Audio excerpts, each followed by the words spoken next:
দক্ষিণ আটলান্টিকের হিমশীতল বুক চিরে জেগে ওঠা এক রহস্যময় ভূখণ্ড ফকল্যান্ড।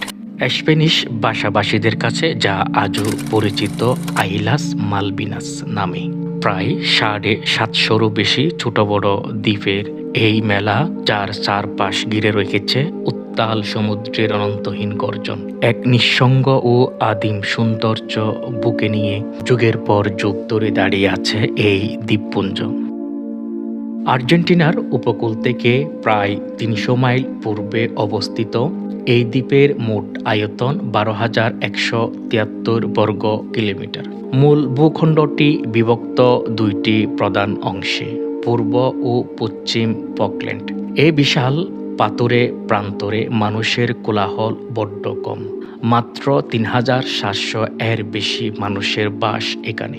অথচ মানুষের চেয়ে এখানে রাজত্ব বেশি পেঙ্গুইন আর বেড়াদের। রাজধানী ফোর্ট স্ট্যানলি যেন আটলান্টিকের তীরে এঁকে রাখা এক টুকরো শান্ত রঙিন শহর। মানুষের পদচিহ্ন পড়ার আগে এই দ্বীপ ছিল পুরোপুরি জনমানবহীন। 1690 সালে ইংরেজ নাবিক জন স্ট্রং প্রথম এই দ্বীপে পা রাখেন।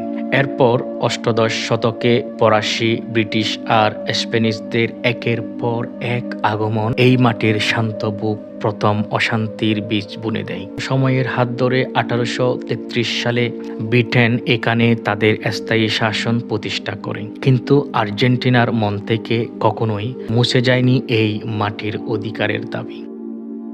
বহু বছর ধরে জমে থাকা সেই দাবির আগুন দাউ দাউ করে জ্বলে উঠেছিল 1982 সালের এক বসন্তে। হঠাৎ আর্জেন্টিনার সামরিক বাহিনী দখল করে নেয় এই দ্বীপ। শান্ত বাতাস বারে হয়ে ওঠে ভারত আর কামানের গর্জনে। দীর্ঘ 74 দিনের এক রক্তক্ষয়ী যুদ্ধ, যেখানে জড়ে যায় প্রায় 1000 মানুষের তাজা প্রাণ। ব্রিটেনের বিজয়ের মধ্য দিয়ে যুদ্ধ শেষ হয় ঠিকই, কিন্তু দ্বীপের সবুজ ঘাসে আজও মিশে আছে সেই ইতিহাসের দীর্ঘশ্বাস। আজ ফকল্যান্ড একটি স্বায়ত্তশাসিত ব্রিটিশ ওভারসিজ টেরিটরি। 2013 সালের এক গণভোটে এখানকার 99% মানুষই ব্রিটেনের সাথে থাকার পক্ষে রায় দেয়। যুদ্ধের সেই কত পেরিয়ে আজ ফকল্যান্ড শান্ত, সমৃদ্ধ এবং অর্থনৈতিকভাবে স্বাবলম্বী।